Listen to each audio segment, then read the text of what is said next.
بسم الله الرحمن الرحيم. والفجر وليال عشر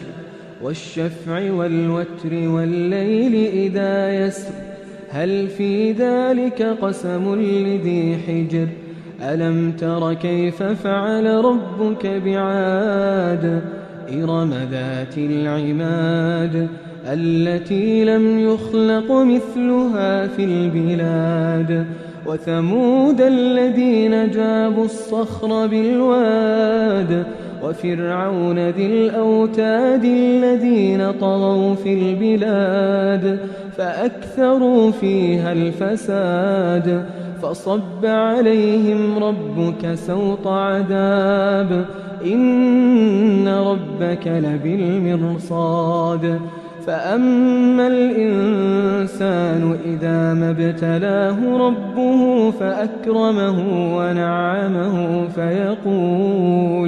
فيقول ربي أكرمن وأما إذا ما ابتلاه فقدر عليه رزقه فيقول ربي أهانن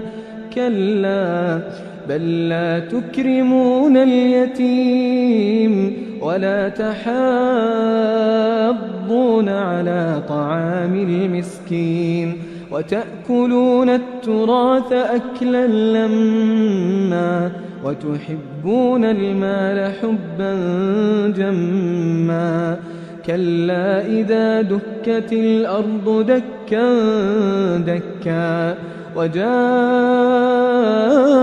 ربك والملك صفا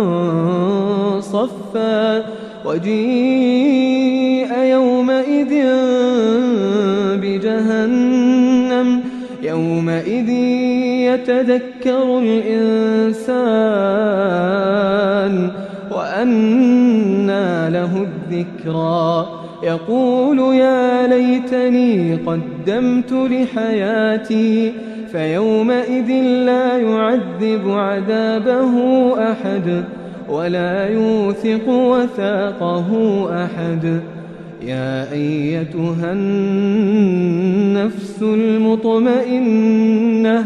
ارجعي إلى ربك راضية مرضية